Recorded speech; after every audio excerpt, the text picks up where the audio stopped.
Southern Fists versus Northern Legs. It is the oldest rivalry in Chinese martial arts. Ip Man, the Grandmaster of Wing Chun and teacher of Bruce Lee, faces Wong Jack Man, the Northern Shaolin master who famously challenged the dragon in Oakland. It is a battle of distance, the suffocating close-quarters speed of the South with the acrobatic, long-range power of the North. If the quiet stoic met the aggressive tiger, who would own the streets of Hong Kong? The simulation begins now. Southern Fists. Ip Man was the embodiment of stillness in motion. Born to a wealthy family in Foshan, China, he lost everything during the Japanese occupation and the Civil War, fleeing to Hong Kong with nothing but his skills. He didn't look like a fighter, he looked like a scholar. Standing barely 5'4" and weighing around 135 pounds, he was unassuming, often seen in a traditional robe smoking a cigarette. But behind the calm exterior lay a master of Wing Chun. He refined the style into a science of pure efficiency.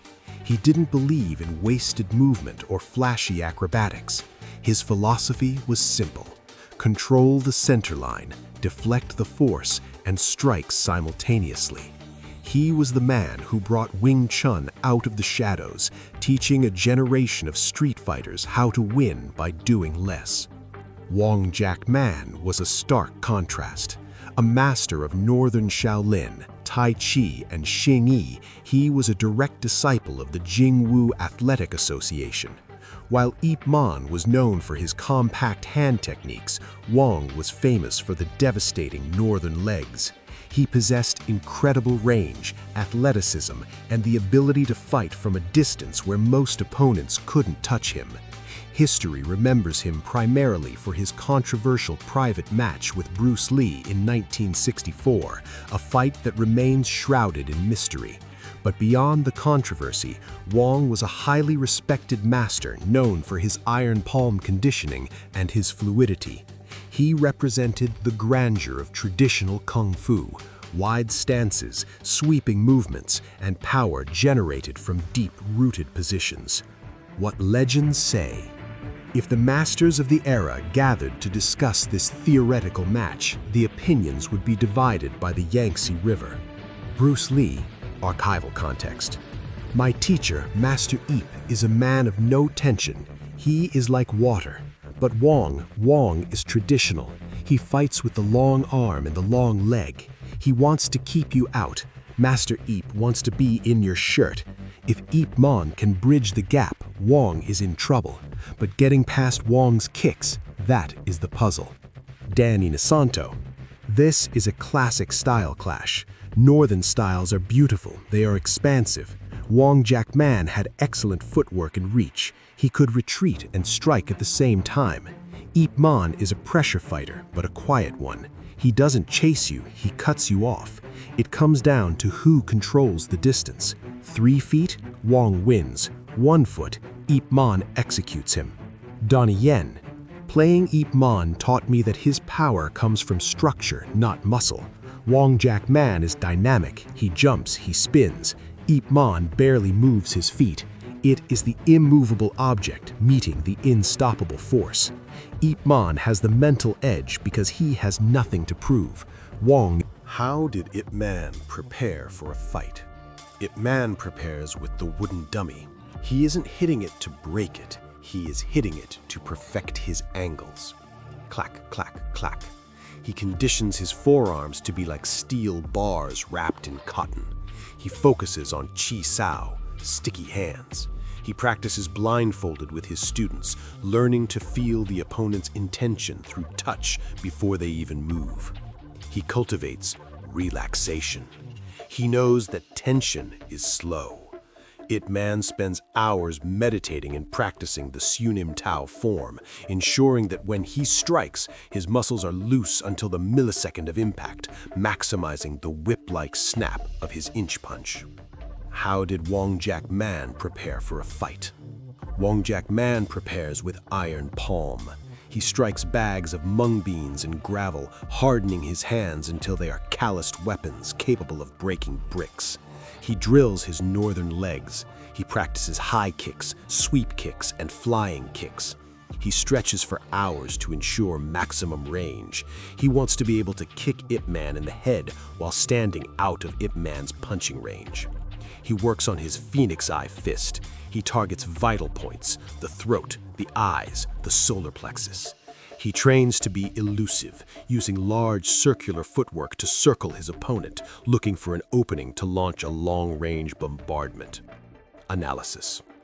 Physically, Wong Jack Man has the advantage in reach, height, and youth. He is more athletic and mobile.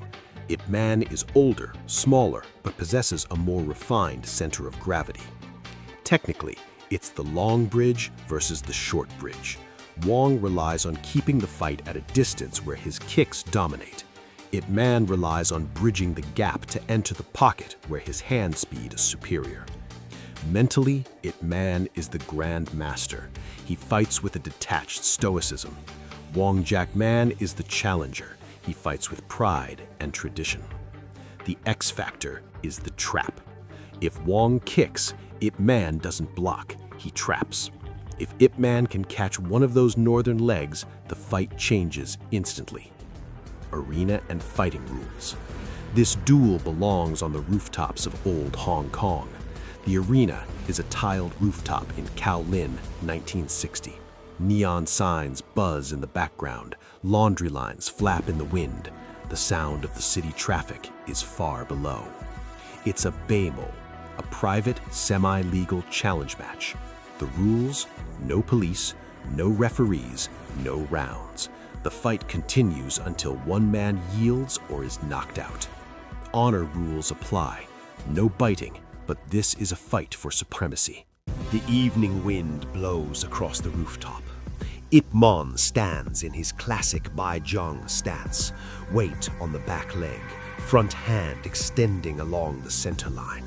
He looks bored, almost sleepy. Wong Jack Man stands in a deep, wide northern stance, arms extended wide like eagle wings. Wong initiates. He tests the distance with a snapping front kick. Ip Man simply shifts his weight, letting the kick miss by an inch. Wong circles, moving light on his feet. He launches a flurry of long-range strikes, a back fist followed by a sweeping low kick. Ip Man checks the kick with his shin and parries the back fist with a pak sao, slapping block. But he doesn't counter yet. He's reading the rhythm. Wong grows confident. He sees the size advantage. He launches a jumping double kick, the hallmark of Northern Shaolin. Ip Man sees the commitment. As Wong is in the air, Ip Man steps forward. He jams the kick before it extends fully. Ip Man's shoulder slams into Wong's chest, knocking the taller man off balance. Wong lands awkwardly, but rolls away, resetting instantly. Fast, Wong thinks. Wong decides to use his iron palm. He steps in with a heavy swinging palm strike aimed at Ip Man's ribs. Ip Man uses Bong Sao, wing arm, to dissolve the force, rotating his arm to deflect the heavy blow. They are close now. This is Ip Man's world. Wong tries to retreat, but Ip Man sticks to him like a shadow, Chi Sao in real life. Ip Man's hands are touching Wong's forearms. He feels Wong tensing for a punch. Before Wong can fire, Ip Man strikes. Pop, pop, pop. A triple punch combination to Wong's chest. The force isn't pushing Wong back, it's penetrating. Wong gasps, trying to grab Ip Man's arms. Ip Man performs a lap sao, pulling hand, jerking Wong in to a rising elbow strike. The elbow grazes Wong's chin. Wong stumbles back, his nose bleeding. Desperate, Wong tries a spinning heel kick to clear the distance.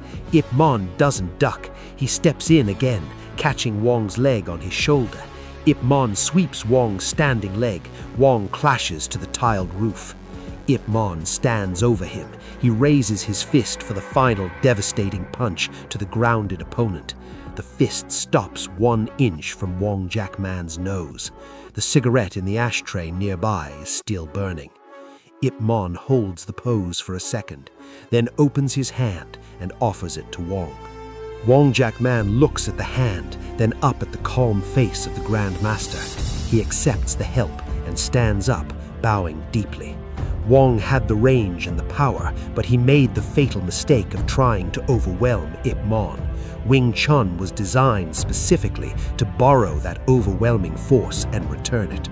Ip Man's ability to stick and close the distance neutralized Wong's northern kicks, turning his greatest asset, his reach, into a liability.